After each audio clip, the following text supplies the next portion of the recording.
Good morning, world. I'm Steve Rao, the host of Pod TV's World Edition, soon to be part of the Roku television network. I greet you live from the All America city of Morrisville in North Carolina, the ninth largest state in the United States.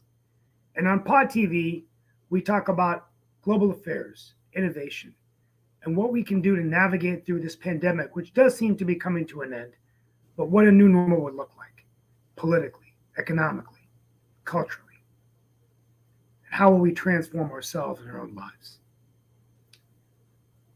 President's Day is Monday, so we will kick off our day talking about the presidency of our country, looking at Joe Biden and the presidency, and Valentine's Day. I'm wearing Valentine's pink as we prepare to tell those in our lives how much we love them in the U.S. Now, my monologue, which I do on every tradition, and I will be speaking in a few places, I give my monologue about the Super Bowl. Today, I'm going from the heart, but today, I want to just share my vision of the Super Bowl, my thoughts. This Sunday, two of the best teams in the National Football League will vie for the Vince Lombardi Trophy, the most coveted prize in the National Football League.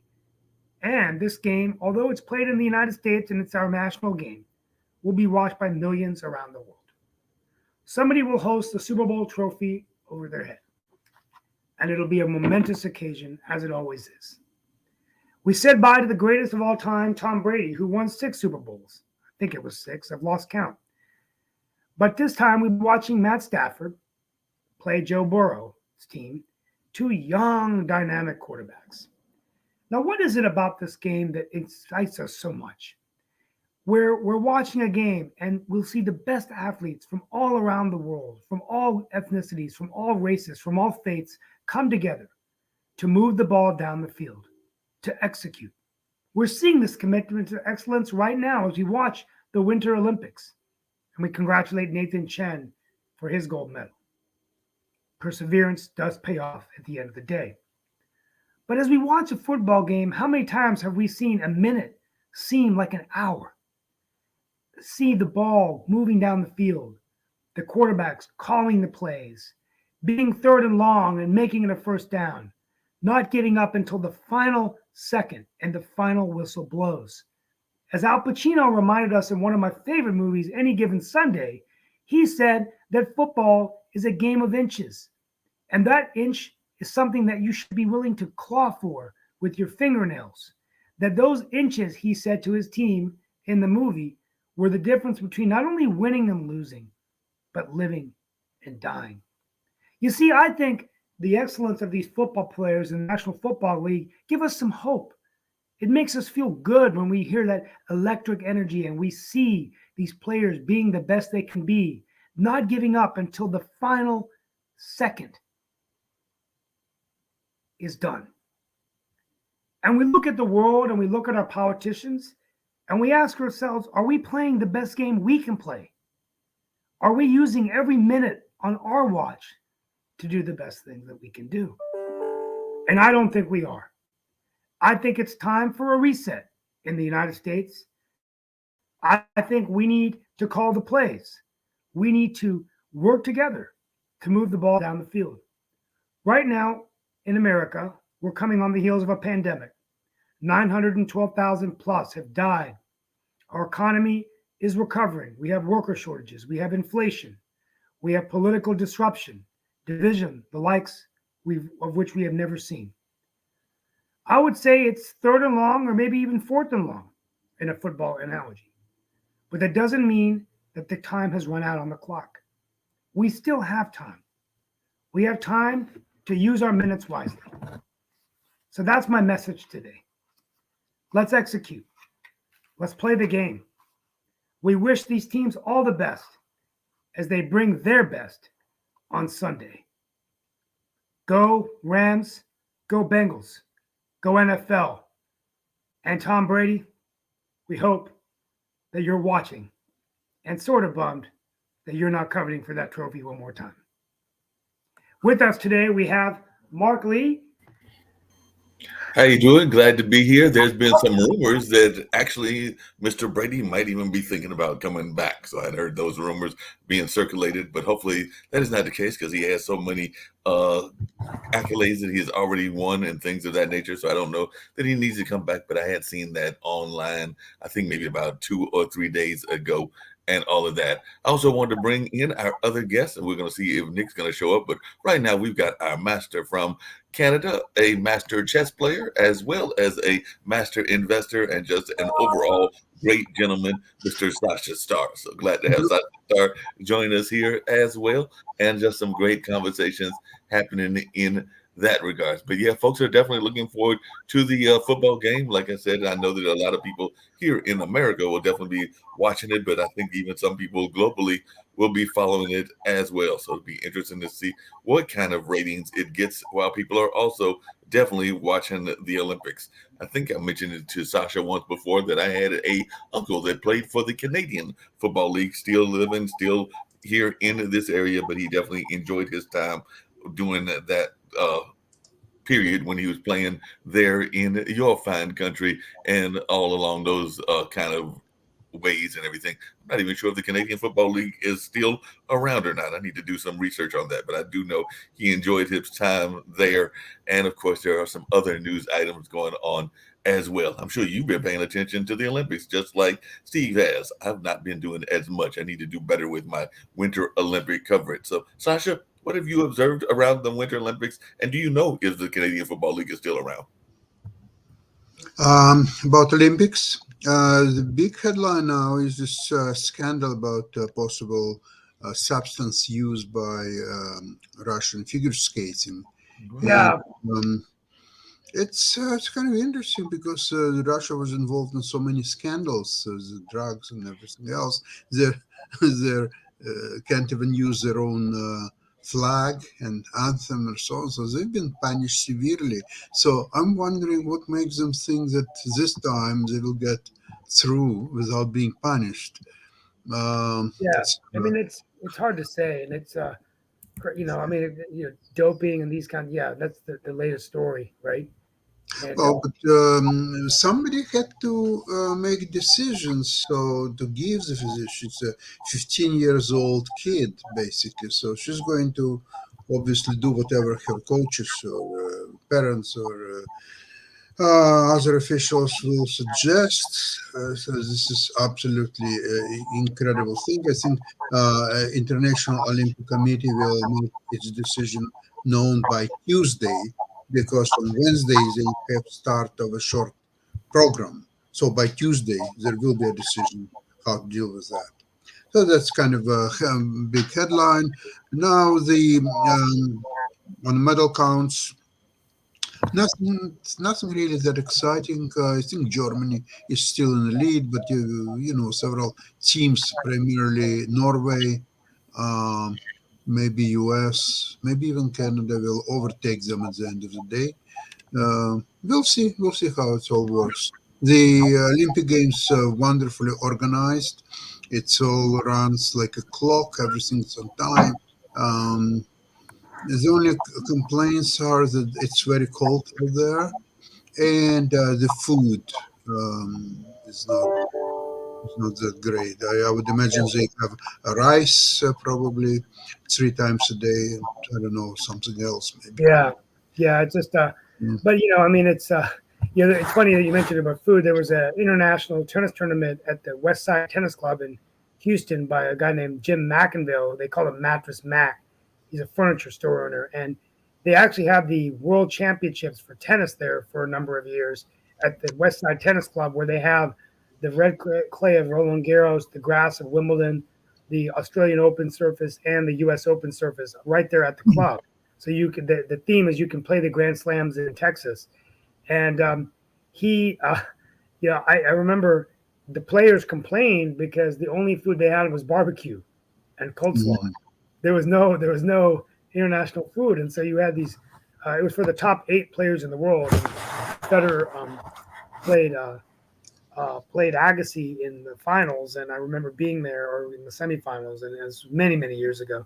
But real quickly, back to the Super Bowl. I mean, I like that analogy. I mean, I also think you could draw an analogy between Joe Biden and the White House, and the fact that he's the quarterback. And I think it's time for him to now look at a new set of plays and maybe get that microphone a little bit more, and start getting in there and talking about things. And of course, we're waiting for what's going to happen with Ukraine. The numbers do look like they're getting better.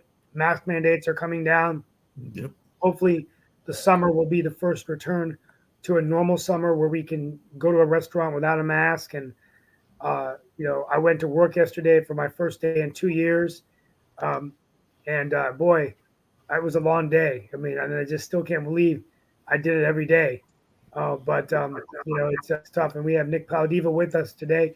Nick, we're just talking about the Super Bowl. I mean, how did I try to draw an analogy between life and the game of life and politics, but wouldn't it be nice if we could just be our best, do our best, and imagine if we use those minutes to do that, how much farther we would be along than the division that we see. But I think I give the Rams an advantage in this game because they have the home advantage. But this Joe Burrow guy, he's the real deal. So I think we'll see what happens. Yeah, we'll see what happens and everything. Hey, I was getting ready to ask you something, Nick, and all of that. By the way, I did find out that the Canadian Football League does still exist there in Canada. So was founded in 1958, and it does still exist. It looks like they've got 9 teams that cover the realm of Canada. So they're like cover the different cities there, and has an East Division and a West Division. So they actually it says 9 teams here is what I'm seeing, but definitely they do still exist and they do still play. But that is good to know that folks have another alternative to the NFL. But my question for you, Nick, really quickly was that I saw, because I know that we've had a couple of shows about data breaches and data things, and apparently there is a partially redacted letter from Senators Ron Wyden, who is a Democrat out of Oregon, and Martin Heinrich, who is a Democrat out of New Mexico, says that this program that existed outside the normal bounds of oversight, because apparently there is some accusation that the CIA is secretly collecting bulk data pertaining to many of us here in America. So this came out recently. The CIA has a secret, undisclosed data repository that includes information collected about Americans, and that is what these Democrats said yesterday. While neither the agency nor lawmakers would disclose specifics about the data, the senators alleged the CIA had long hidden details about the program from the public and the Congress. So I do remember mentioning in the past about COINTELPRO, which was way back in like the 60s and the 70s. But I was just wondering, should we as Americans be concerned, and are you even surprised that they were able to put this information out? Because apparently this is a story that is breaking now, that these 2 senators are saying, "Oh, hold on a second. I know y'all are loving the power of the internet, the power of the cloud and all of that, but we might be collecting a lot of information about you." What do you mean might be? They are, but it's not just the government, Mark. It's private industry. It's collecting all the time. Matter of fact, YouTube just sent me a notice. Please either sign these terms and conditions, which basically mean collect all the data, or we're going to compromise what you're doing. And so to think that your data isn't being collected all the time is you're thinking wrong. But here's some data that I want to bring up, because everybody says coronavirus is over. Well, here's the stats today in the United States. 2,500 people die every day in the U.S. of COVID-19. It ain't over. It ain't even close. If you read the stats. Now, if you listen to the media, they say it's over. The states are lifting restrictions. Life is going on again. Okay, no, wait a minute. Here's what I think is happening. The Democrats are tired of listening to Republicans whine, and if they want to kill 2,500 of them, because this is mainly unvaccinated people who die, if the Republican Party wants to die at the rate of 2,500 a day, let them. Okay, so the thing is, in other words, if somebody comes to you, Mark, and say, I really don't want to take the mask, I'd rather die, and they're in the opposition party, and the thing is 2,500 of them say, no mask, death is better, and they all start dying. I mean, I did the math. There'll be almost 1 million die, and they'll say, we can't win the election again. That's because you killed yourselves off, dude, by not taking the vaccine. So the Democrats, here's what I think. They just got sick and tired of listening to it. The Democrats are all vaccinated. The people that want to get vaccinated are vaccinated. The people that aren't are still dying. But it wouldn't be bad if they were dying like 5 or 6 a day or 10 or 20. They're dying at the rate of 2,500 a day in the United States. I just go, you got to be let kidding. me ask you a question. If person feels that he is dying, and the election is only, say, 1 month away, how he can actually make sure that he will vote? Well, before under the Democrats' position, what he would do is he'd vote by mail and stick the vote in, then he would die and they would count yes. it. Oh no, it's fraudulent election. Okay. But on the Republican side, they actually physically show up, which they're not going to be able to do because they're going to be in the bloody dirt right now. But in one respect, I think it's hilarious. I honestly believe the Democrats have given up the fight on coronavirus because they all got vaccinated. And it's just a really weird thing. I ain't gonna get vaccinated. I want my freedom. And the next thing they're in the hospital. I can't breathe. I can't breathe. What's going on? Well, you have coronavirus, dude. Well, put me on a vent. Don't put me on a vent. We won't. We'll bury you instead. I mean, it's just. But Nick, I think. But real quickly, let me interject here. I think that it's not so much about it being over or not over, but you do reach a point where sure, you got tired of it. No, not only tired of it. Okay, we have to accept that this virus will be here for a while, and that we have to just take the precautions, make sure we're vaccinated, boosted, and we cannot live in hiding in our homes forever. I mean, sooner or later, all of us patients is wearing thin. I'm missing events and stuff because I don't want to go to the 9th Zoom event of the day. Going to work for one day was hard for me. One day. And I do think it does make a difference to go in person. Okay, I understand. When I get my violin out for you, Steve, oh, poor Steve, he can't make the event. Oh, wait, he's now buried underneath the dirt. No, I understand. You're not going to be attending too many events. Look, I'm a Democrat, okay? But you got vaccinated, right? No, but here's the point. You didn't get vaccinated? No, I did. I have been vaccinated and boosted, right? Okay, right. So you're safe. And look, I'm not saying that we don't take this seriously. What I'm saying though is that, okay, and then I'm going to let Sasha go. There is an opportunity to also focus on making our own healthcare better in terms of our immune systems. Most people that die of COVID are immunocompromised. 85% of the deaths are with older people that may have conditions already that give them COVID.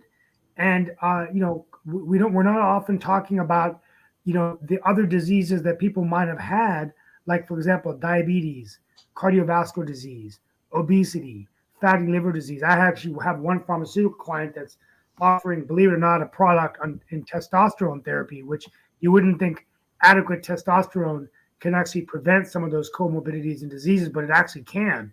But that's something that we don't test for in America, right? You think of testosterone as muscle mass. So I think there's an opportunity to focus on how to make the American public or any nation healthier, right? That's all I'm saying. I'm not saying we don't take it. No, I totally agree with you. The Americans are not healthy. As a matter of fact, they have on YouTube a great video about how Russians think of America. They go, they're fat. We've not been healthy for a while. We've been having a big case with overweight and a number of other things, diabetes, a number of other things that are very much American issues, but even worldwide issues, because a lot of times it is we have become very much addicted in the world to fast foods and other things that we know are not good for us. As a matter of fact, I think that they said if you look at the average food container, the average food we get from the grocery store, and look at the ingredients in most of those things, it's a lot of stuff and chemicals that are in there that we, if we studied what we were eating, we probably wouldn't want to be eating it, because it's a lot of preservatives and other things that are put in there to make the food fresher, tastier, a number of other things, but they might not be doing all that great for us as individuals. Now, one of the conversations that I've been hearing has been this notion of us moving from a pandemic to an epidemic. And that is what I think more people are talking about, even in terms of like semantics, because if the pandemic was this kind of like worst case scenario, an epidemic is something that we have all the time, because I think the flu is basically like an epidemic that has been around for a while. So it sounds like we're trying to move into this direction of, you don't have to wear the mask, you don't have to do this because the majority of the people are vaccinated, so it's not as bad, and therefore it is more of a epidemic than a pandemic. But the numbers you are presenting, Nick, would imply that it is still very much of the pandemic variety, which I agree with you on, because I think that they are. It's 900,000 people a year. And by the way, Mark, since you're on, I do have a new commercial just for you. I have one for Steve also, but it doesn't seem like it got loaded up. But here's your new commercial. Thank Mark.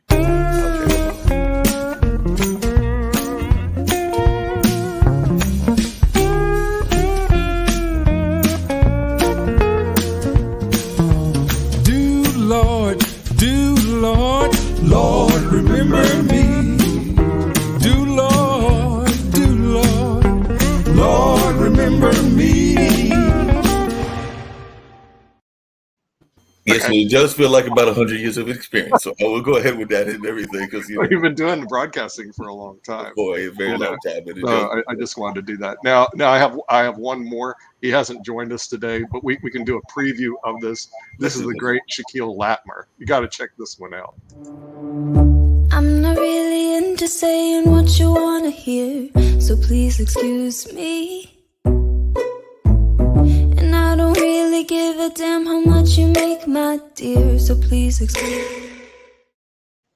Anyway, since you did that one for Shaquille, I do have to bring up a more lighter news story, but it is still one that I think people will enjoy, because apparently Adidas, those are the fine folks that do shoes and everything. They've launched a new campaign for their sports bra, apparently with unusual images. It's got a group of women that are revealing their one of their attractive parts that many of us men like to look at, and things of that nature. But aside from the surprise factor of the nudity, the other thing that people are noticing are that these are actually very normal. I'm just going ahead and say the words, normal breasts, because apparently they are coming in all forms. So they are some that are fat, there are some that are saggy, there are some that are asymmetrical. They're just showing the varied forms, because they have said that they think that these that part of the body is beautiful in all shapes and sizes, and that it deserves support and comfort. So this has become a major thing that they just did. They released it, and they are trying to be more normal. So that is something that I know more people so are. So how do we tag this, Mark? Do we put Adidas going after the breast market? The breast market, exactly. Okay, right. Okay, all right. Yeah, I think that would get a lot of attention on the internet if you put something like that out. Oh, by the way, you have to resend that LinkedIn thing about the world's worst president. I can't pick it up on my LinkedIn thing, so you may want to send it out or send it to me directly. I will send it out, but just to let folks know, I know we got 2 more shows to go, and right now what we thought was going to be a very close race is not that close, because it is 4-1, Trump over Biden. The other 2 candidates, they're getting some few votes here and there, Kennedy and Clinton, but it is basically becoming a runaway so far in the votes that are coming in the first day of voting. Wow. Well, I can't wait to see the rest. Apparently, the Don who thinks he's going to do something again may find out that he's not that popular, And I think a lot of it has to do with that January 6th. It doesn't matter that he said peacefully protest. Everybody's pinning it on him and his party. Okay, so at the end of the day, sometimes the facts don't matter, especially in politics. And Steve probably knows that better than anybody.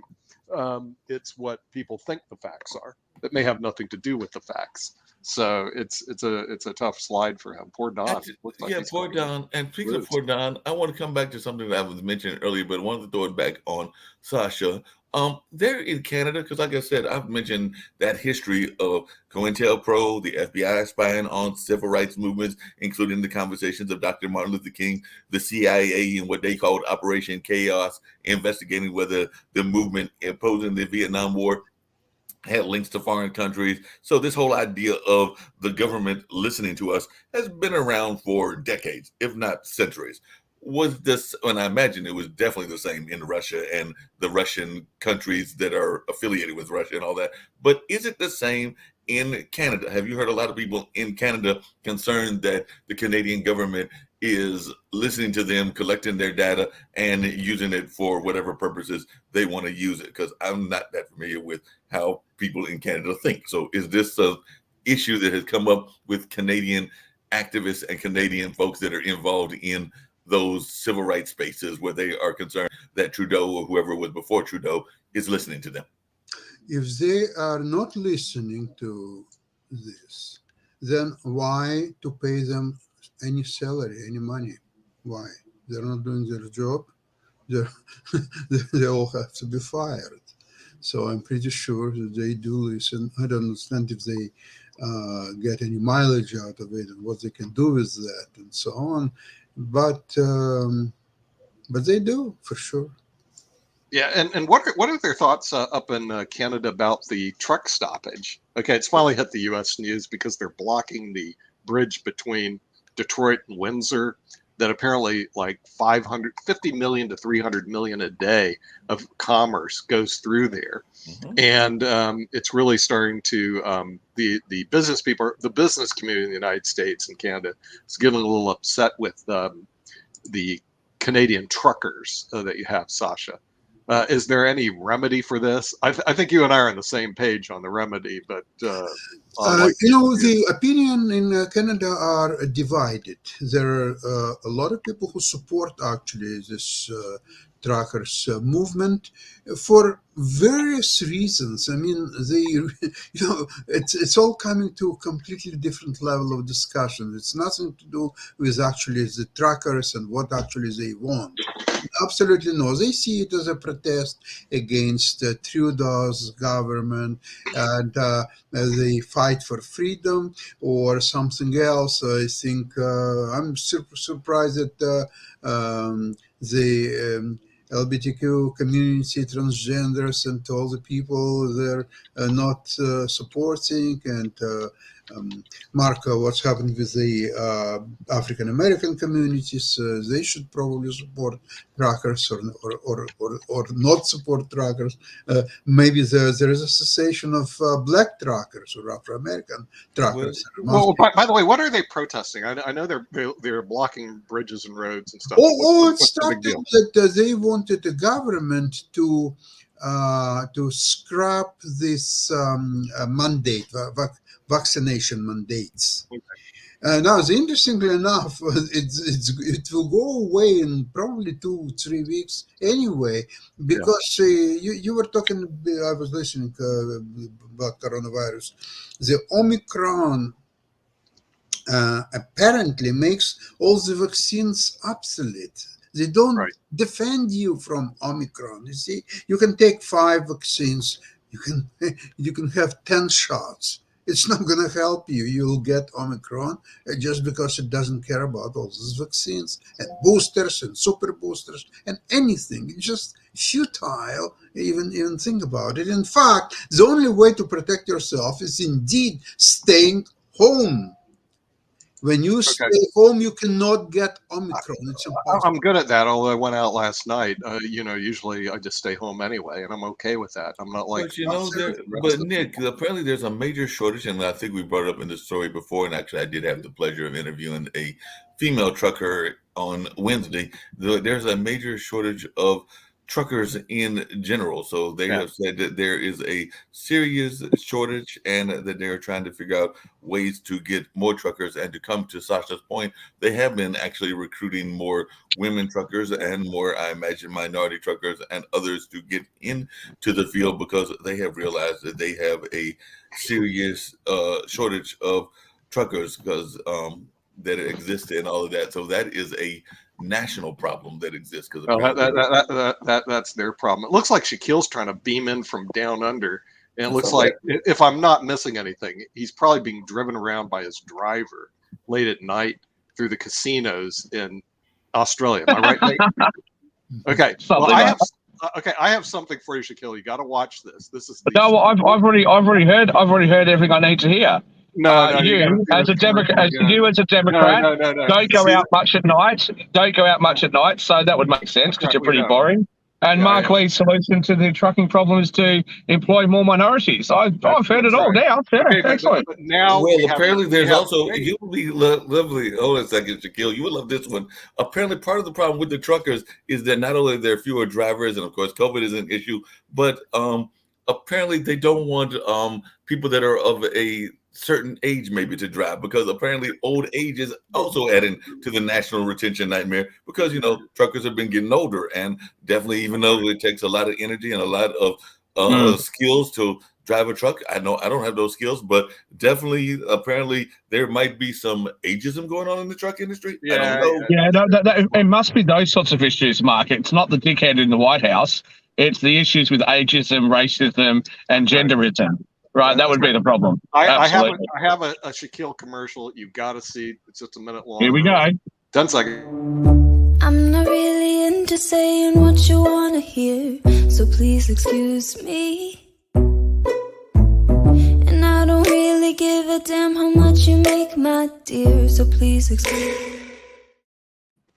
Hey, what do you think, brother? I think that he should love that one. He should definitely love that one. It was great and everything. By the way, it is not me that says this, but the American Truckers Association has actually brought up the whole issue of the folks that are in the industry and the shortage of them, because the ADA, the American Truckers Association, reported the problem with the trucker labor force is centered on multiple factors, largely the low number of female truck drivers, their words, not mine, the high average age of the current workforce, the mandated minimum ages to get a commercial license, and the long times away from home and family. Which, when I had the lady truck driver on, and she's only been driving for I think 2 or 3 years, she actually did mention that, but that is like her second career, because her kids are grown and gone. So she went into trucking school and everything. But she brought up a very good point. So Mark, let me. Hold on a second, Shaquille. She brought up a very good point, but I think that Nick will love, because the thing that she brought up wasn't about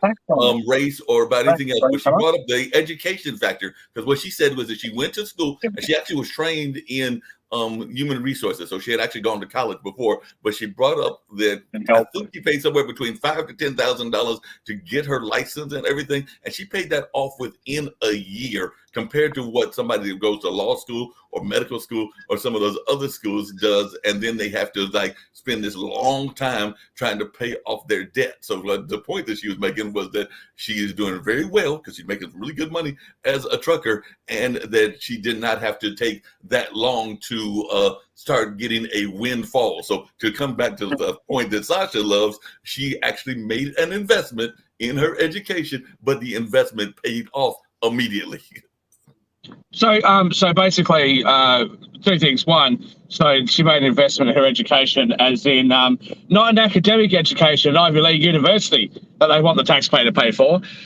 Something that will actually lead to a proper job. Yep, good. I like that. But secondly, so the American Truckers Association has something to say. It's a bit like the other associations, like the Medical Association, that says that medical schools have to have a certain quota of genders and skin colors and ethnicities and all that sort of stuff. So when they say things like that, you realize that you guys are full of crap, and I'm not going to trust the doctors that come out of your universities, because you don't care about actually academic merit. What you care about is skin color, so therefore I don't trust you. So any other union type thing, you're going to stand against them, aren't you? You would, wouldn't you? You guys, Mark, you and Nick, you guys would both stand against the unions, wouldn't you? Because that's good Democrats, and that good old boy from Scranton, Pennsylvania, who reckons the truckers in California and Canada don't have a right to be doing what they're doing. The great union guy who's against expressions of free speech and the public's right to protest. You don't have to agree with someone's protest, but you certainly ought to actually let them protest in the first place, right? Well, I'm a big fan the voice from Australia is loud today. Protest culture. So I actually grew up with parents that were protesting in the 60s, and have done some protesting of my own, including being part of Occupy when that was going on. So no, I have no problem with protesting, including the truck protesting. But the issue, I'm not hanging on for anything. I'm not hanging on. No, Mark, I'm not hanging for anything. Sash and I have got something to say about that. So you're part of the Occupy Wall Street movement, are we? So please to explain to us what us evil capitalist bankers and stock market traders like Sasha have done wrong to you today? What exactly is it that upsets you so, my dear? At the time that I was part of Occupy, we were dealing with issues like that are very much important issues even now, because we were dealing with things around homelessness and around the financial situations that existed here, including some issues that you are very passionate about as well, because we had some specific things that we were dealing with So Occupy Wall Street, Durham, hang on, Mark. No, let's just go in parts. Let's just go in parts. I'll let you say everything you want to say, but let's just address one point at a time. So homelessness. So Sasha trading options and selling some covered calls against stock, that somehow means that he is responsible for homelessness in Detroit, Michigan. Is that the theory there? The deprivations of the poor is somehow the fault of the rich? Is that the issue? Sasha, how rich are you? Are you a billionaire, Sasha? Because I'm not aware of it. Are you a billionaire selling covered calls against billions of dollars worth of stocks? No, I'm trying to become richer than a millionaire. I have my book right here. Let me get this. Yeah, that's what I'm trying to work on as well, and I'm a long way away from it. But that was neither the point was that I was making. Shaquille, was that there were certain issues that we were putting together when we were doing that here in the Occupy Durham, and I could find you some of those letters and emails, but I'd have to bring them on a future show around specific issues that we were trying to address with the Occupy movement here in Durham, because the Occupy movement spread throughout the country and everything, and a lot of people that what were you hoping that the Occupy movement, the Occupy Wall Street movement were going to achieve?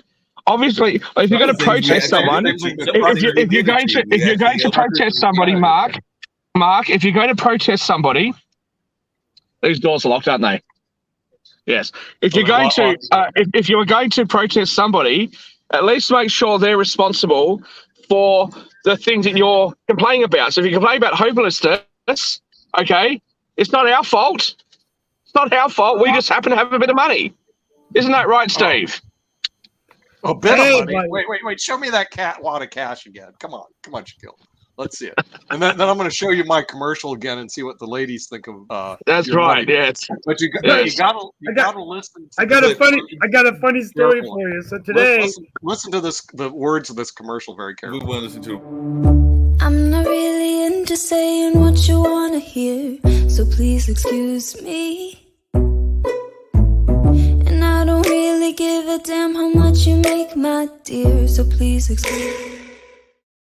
Nick, I think they're all. I'm going to say, I like those lyrics. I don't really care how much you make, which is good. Because any girl that wants me, I'm happy, I'm single, but there is a prenuptial, and even if you get the prenuptial overturned, you will never find my assets, sweetheart. I know that's right, and I hear you on that one. But I did have a question for actually it's for the whole panel, because one of the things that the ADA brought, and I know that was a part of the conversation we had before, because I even already know where Shaquille's probably going to stand on this and everything. But if there is a vast gap, and like a vast gap from what is the population stance and from what the amount of people that are involved in are, and you want to narrow that gap, is that all right? Because one of the things that they brought up Mark. is that, hold on a second. Mark, it's not. Let me tell you what, Mark, before you, because I'm about to go through the tunnel, so let me just respond to you because I'm going to drop out for a minute. Let me just explain to you. Clearly, I am a good-looking, charming, charismatic guy, right? Substantially more so than you, okay? It is not my fault that you are not as good-looking, charming, or charismatic as I am. And if you want to try and narrow that gap, you're not going to be able to do so. Now, Steve Rao's a good-looking guy. He's just not as good-looking as me.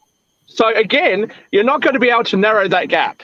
And it's the same thing with everything else. Something who runs faster is going to run faster. I can't narrow the gap between me and the game of chess that Sasha plays. He's going to be better than me pretty much no matter what I do. Well, the funny thing is, no matter how much I study, there's some natural talent involved, okay? Well, and it's the same thing with everything else, which is done on merit. You can't narrow that gap. Speaking of done on merit, there's a whole group of women, by the way, that actually are attracted. I think they're called sapiens or something like that. They're attracted more to the intellect than to the looks and all of that. And some of these are some very attractive women as well. So I was being deliberately quite gracious. I left intellect out of that equation because you obviously know that that's not going to be something you'll win on. like I said, keep believing that. I've done quite well in that category, and I've done quite well with some of the women as well. We might have to do a comparison at some point or another. Hey, I'm going to add one more thing, in case you didn't know, Mark. Shaquille beats you hands down in being modest and humble. Okay? That's right. I mean, absolutely no question. He's totally being modest and humble. I see that. But the question I was going to ask everybody on the panel, and this included Shaquille, who I know was going underneath a tunnel. Apparently, his whole life was going underneath a tunnel and everything. Is if there is a gap that exists that is vast. Because one of the things the trucker said is that women make up just under half of the U.S. workforce at 49.7%, but the ATA says that only 7% of the truck drivers are women. So if they want to push more women into truck driving to balance it a little bit, what is other folks' thoughts on that? Mark, truck your Australian guy in just Canada got and United States is not a job. It's a business. Most of them own their trucks. They do. They're making up to $20,000 a month. Right, They're wealthy people compared to a workforce, like usually what you have people making maybe $5,000, maybe 10 at best. They're making at least twice as much. Sasha, that was something the truck driver woman brought up, because she mentioned the fact that sometimes they have to have they own their own rigs, as you just said, and they have to sometimes find a place to park the rig. So that's a whole nother cost, because a lot of times the apartments and the houses that they live in don't want a big truck. My challenge is, well, first of all, funny story. And then we're going to leverage Mark Lee to talk about other things going on in the world, because I'm out of storage on my email. I'm out of storage on my voicemail. I think it might be time for a vacation. God, the guy upstairs is telling me something, So I've got my IT guys kind of clean up my email. And so hopefully I'll have it fixed by this weekend. But real quickly, as a joke, I wish I could tell, we know Shaquille is giving it the real facts and everything. And right. It's American Heart Month. The voice of Australia, baby. It's American Heart Month. He needs to get a heart. Oh, a heart? No. The thing is, American Heart Month, and I'm going to talk about that. His modesty and humility have no bounds. But the funny thing is, this morning I swam a mile, and I ran into the most liberal, progressive Australian and he was so different than Shaquille. And we were talking. I said, "Boy, this is something," because every morning I begin my day with someone with very different views. Get him on the show. Get him on the show. We'll have another one. He doesn't like people from Australia, but they don't have to have Shaquille's viewpoint. Voiceless. Hey, anything going on in the world, guys, in the last few minutes? Well, that's one of the things I'm going to get to. Is one of our favorite people, in terms of people from the right and everything, is in the middle of a defamation trial, and it's still going on. So I want to know what people think about Sarah Palin, who is having this whole trial because she said that she felt, quote unquote, powerless after a 2000 editorial incorrectly linked her to a mass shooting 6 years earlier. And there's been this whole conversation around whether she was powerless or not over there in Alaska. But apparently she is really taking it to the New York Times and all of that, because she's got this Sarah whole Palin is suing the New York Times. Yes. Okay. Good luck. I mean, you don't beat the almighty liberal press in America. I don't care how. Hey, Nick, what happened? Just remind what happened with Sullivan. New York Times versus Sullivan. Sullivan versus New York Times. Remind me. Yeah, New York Times versus Sullivan. Remind me. Yeah, right. Well, the thing is, you free speech, baby, free speech. So you can forget. Yeah. Even when the press speaks, you get to listen, and you got to look at what Fox News has been doing. They lie all the time. They were in court the other day. Now this guy Hannity, I don't know who he is, Hannity or Tucker Carlson, whatever they call themselves. Don't you start with Tucker? Don't you start with Tucker Swansea Carlson? Tucker Carlson, and I'm sure you're familiar with the case, Shaquille. It goes to his lawyers, we got to defend this case. I'm just lying. What can I do? Just tell them you're an entertainment. I'm an entertainer. And the judge goes, Fox News isn't really news. It's just entertainment. Case dismissed. Boom. They don't have to tell the truth. Yeah. So that's one version of what actually happened, which would come from your side of politics, Nick.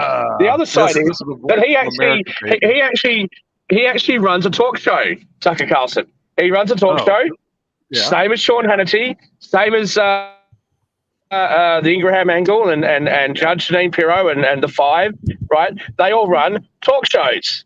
the news on Fox is pretty accurate, unlike CNN and ABC and NBC, right? The news is actually pretty accurate, but the talk shows is a little bit different. Now, unless you're going to try and tell me that Don Lemon and that twit brother of the former New York governor, unless you're going to try and tell me that their shows is also factual and newsworthy and not talk shows, you don't really have much of a leg to stand on. Hence the reason why the Supreme Court agreed, Nick.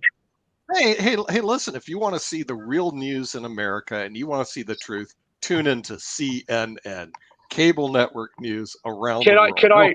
Can I make a quite serious suggestion? If you really want to see the news of what's really happening in America, what you need to do is watch right-wing news in Australia. Start with Sky News Australia. You'll find out all sorts of weird and wonderful things about your country.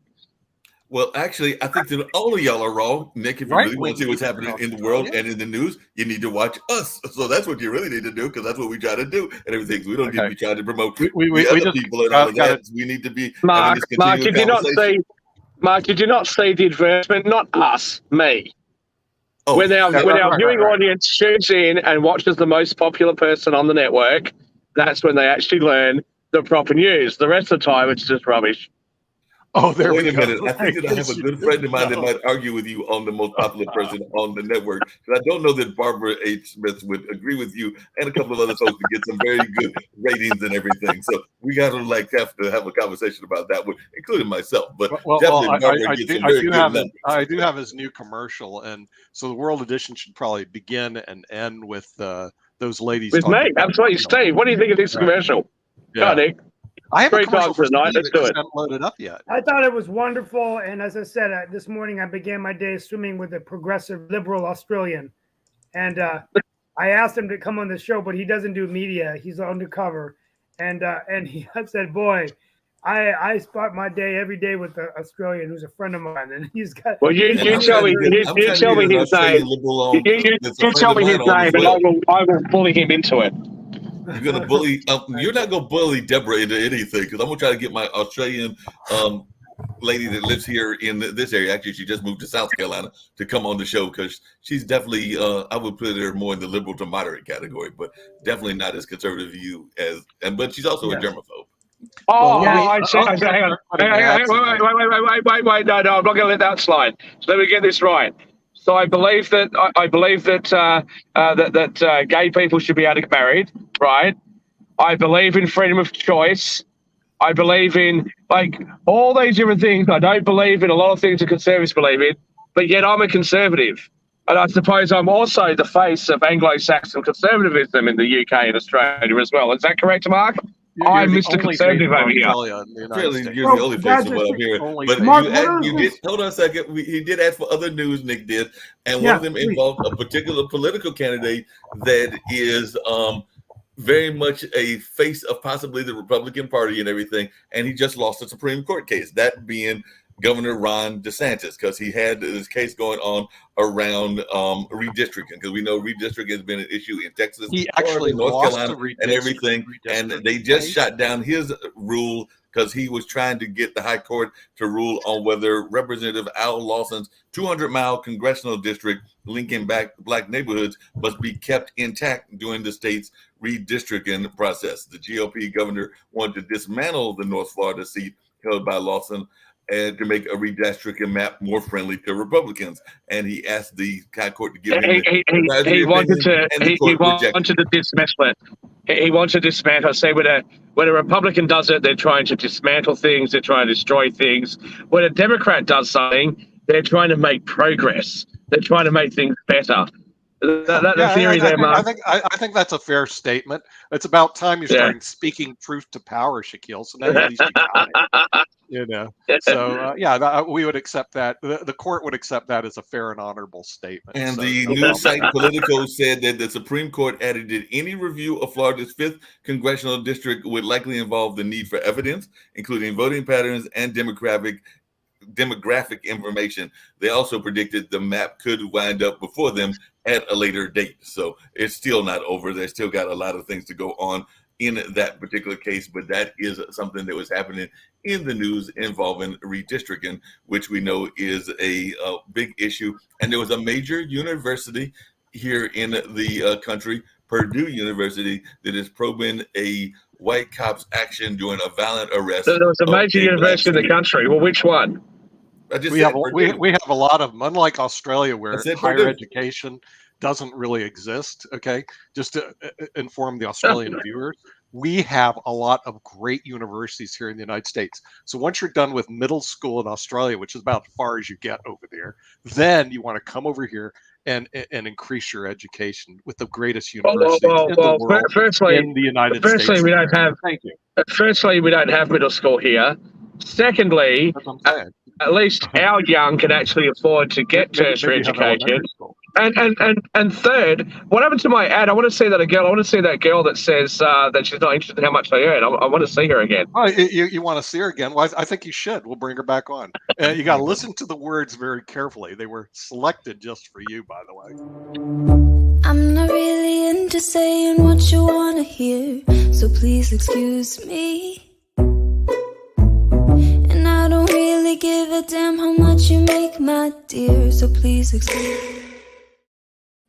I do have a question. Hey, Nick, I love that commercial, but I do have a question. We still got to bring my commercial back again and everything. But I do have a question for you and everything. Before we get to that, are we getting too caught up in social media? Because apparently these students at Purdue University condemned police brutality on a Wednesday letter to the school community after a video footage of an incident involving an African-American student and a white officer went viral on social media. So I'm imagining that there was like some confrontation. Some people had their cameras. They took the pictures. They put it all on TikTok and Twitter. And now it's become a major international news story. Oh, so social media is. Let's direct that to Sasha. Okay, Sasha, do you feel as though you are spending too much time on TikTok?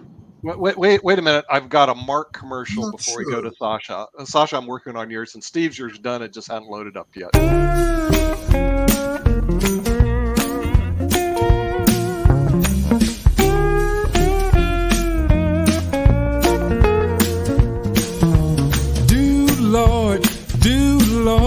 Lord, remember me.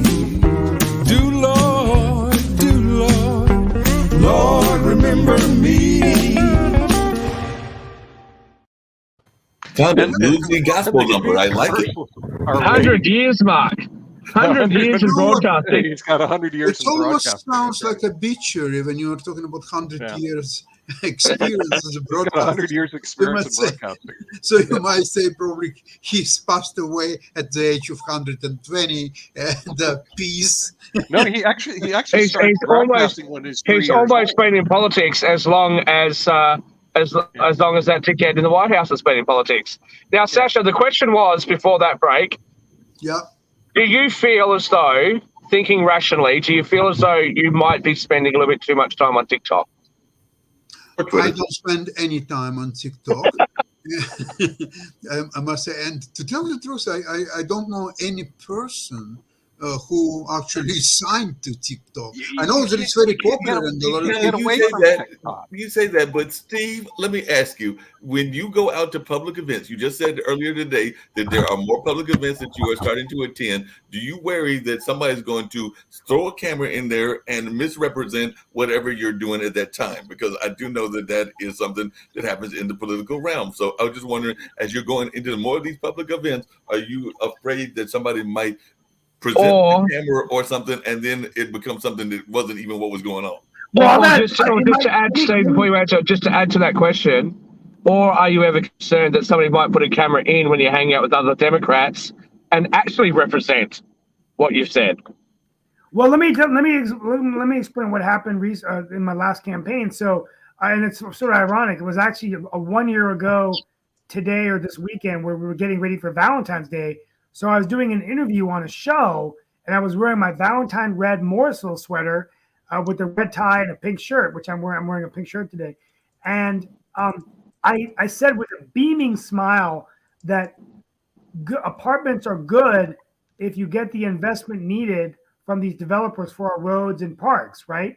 And I said apartments are great. And this guy cut out all the stuff because I put it on Facebook on my live feed. And he took that clip and it said, apartments are great. Apartments are great. And then they sent that clip to thousands of voters on the election. And so it was very damaging to me. But obviously, I won. But that's an example of how if you say something, they can take a clip of it and they can, They cut it out and they use it for however they want to use it. Yeah. Wow. And so well, the thing is, Steve, when you become president, you're going to have a cabinet. You need a cabinet. So we're going to make you the president of the United States, and off to the right, you can see your cabinet. Okay. So the thing is, you can appoint Shaquille as Secretary of the State, so he can go around and visit people. And no, I'm not American born. He can make me Secretary of the Treasury. I don't think he'd make me Secretary of the State. No, he can actually. Henry Kissinger was. Yes, I can be the Secretary of State. Well, I think it's good. Yeah, and Shaquille could be. Obama a little bit. Sasha I love the talk like Obama. It just makes you feel confident. Well, remember, they always do this with their thumb. Okay, you notice that. And they always have a dark suit, no, Bill Clinton. red tie, white Bill shirt. Clinton always used to do that. I know Clinton always did this. You need this coach to do that. Okay, remember this. Remember this. I feel your pain, Shaquille. Now you're Secretary of State. Hey, Nick, really quickly, and I'd love to hear people's thoughts because I know we're winding down. But apparently, President Biden earlier today signed an executive order allowing $7 billion. I just say billion with a B in frozen assets from Afghan central bank to be distributed for humanitarian assistance in the country and to the victims of the September 11th terror attack. So the funds held in the U.S. were frozen on the collapse of the central government in Kabul in August, and half of the remaining assets will go toward providing relief inside the country where fears of mass starvation have taken hold in the months since the Taliban. Wait a second. What fears? What fears? He ordered everybody out of Afghanistan. Afghanistan is going to be amazing and awesome under the Taliban. So why is anybody afraid of anything going wrong in Afghanistan now? It's a perfect place with perfect government leadership. And just to make sure I understand, so they went to war, froze the assets because the Taliban were in control, and now the Taliban are in control again. They're going to release the assets. But it's a different Taliban. Now it's a feminist. It's a feminist and white Taliban now. Just remind me, did Biden get an education? So yeah, must have. Was it an Ivy League university? Must have been. University of Delaware? Nope. That explains a lot. Nope. No, okay. No. He must have gone to.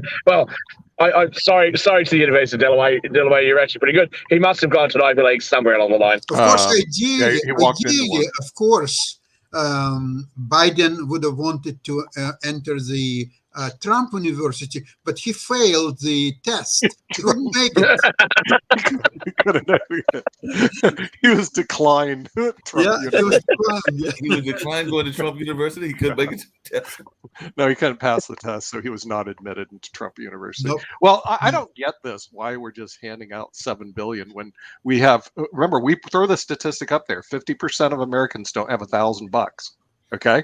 Medicare is, by the way, going to go broke in 2026. And how much are we giving the Taliban, Steve? How much is your gift to the Taliban? $7 billion. Oh, that's smart. $7 billion. Wait, we do need Sasha to be head of Secretary of Treasury, because I don't think Sasha would have a hard time with that pen. He's going, so what are you trying to do, Steve? You want to give Taliban $7 billion while Americans are starving? Are you stupid or what? I mean, come on. Well, not to mention the trillions of dollars that's being pissed up against the wall right now as we speak on woke things that nobody wants. Like what things that no one wants? Gifts to Australia? We've only got 9 seconds left, so I don't have time to give you the list. We'll bring those up on Monday and everything, but just really quickly before you get to your closeout, the school he went to for law school was Syracuse. I don't know what we think of. Yes, I'm familiar with Syracuse, and I'm sure that they would be embarrassed, except for the fact, Mark. I'm sure they would be embarrassed, except for the fact that he finished at the bottom of the class. Steve, wind us up. Tomorrow we will have an experimental program on chess show. It will be half an hour in English and then half an hour in Russian. And now, by talking to people who are going to participate, grandmasters or so on, I can tell you that English half will be very peaceful. The subject is Soviet chess school. What exactly is it? So the first English part will be very peaceful, very interesting discussion. The second part in Russian, it will be fight. I can guarantee you that. Thank you Well, so that's much, good. Joshua. We look forward Now, to what were you going to say about quick Valentine's? closeout. Because yes. We have 10 seconds to close out. Wishing everyone a happy Valentine's Day weekend. Super Bowl, make it happen. Find those inches, but let's try to be like these champions every day if we can to bring out the best in each other. And we will find out soon. On Monday, we will know who will be or who is hoisting the Super Bowl trophy, the Vince Lombardi trophy on their head. From our families over their head. From our family to yours, we wish you a happy Valentine's weekend, and may the light and the love of our hearts always lift us out of the darkness. We pray for anyone who has lost a loved one during the pandemic or is suffering from any illness. We'll see you soon, and the countdown begins before we join the Roku TV network, March 1st. It's a brand new day.